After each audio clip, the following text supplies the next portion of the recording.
Mobile case photo ஃப்ரேம்ல 150லேருந்து குடுத்துட்ருக்காங்க. நம்ம மொபைல் கேஸ் பிரிண்ட் பேஜ். ரீசென்ட்டா எங்களுக்கு கஸ்டமைஸ் கேஸ் சென்ட் பண்ணியிருந்தாங்க. இவங்க சேஃப் அண்ட் செக்யூரா டிஸ்பேட்ச் பண்றாங்க எல்லா ப்ராடக்ட்ஸும். பர்சனலி நாங்க கஸ்டமைஸா கேட்ட 2 கேஸ் சென்ட் பண்ணியிருந்தாங்க. ஒண்ணு OnePlus Nord C2 Liteக்கும் அண்ட் Apple iPhoneக்கும். குவாலிட்டி வைஸ் பெஸ்ட்டா பண்ணி குடுத்துருந்தாங்க. அண்ட் பர்சனலி எங்களுக்கு ரொம்ப புடிச்சிருந்துச்சு. இவங்க பேஜ்ல நெறைய கஸ்டமைஸ் கிஃப்ட் கூட வச்சிருக்காங்க. Like photo frame, customize love theme case, airpods, watch, magic mug and customize water bottle.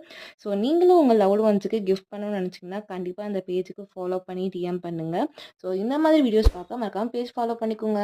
Mobile case photo ஃப்ரேம்ல 150லேருந்து குடுத்துட்ருக்காங்க. நம்ம மொபைல் கேஸ் பிரிண்ட் பேஜ். ரீசென்ட்டா எங்களுக்கு கஸ்டமைஸ் கேஸ் சென்ட் பண்ணியிருந்தாங்க. இவங்க சேஃப் அண்ட் செக்யூரா டிஸ்பேட்ச் பண்றாங்க எல்லா ப்ராடக்ட்ஸும். பர்சனலி நாங்க கஸ்டமைஸா கேட்ட 2 கேஸ் சென்ட் பண்ணியிருந்தாங்க. ஒண்ணு OnePlus Nord C2 Liteக்கும் அண்ட் Apple iPhoneக்கும். குவாலிட்டி வைஸ் பெஸ்ட்டா பண்ணி குடுத்துருந்தாங்க. And personally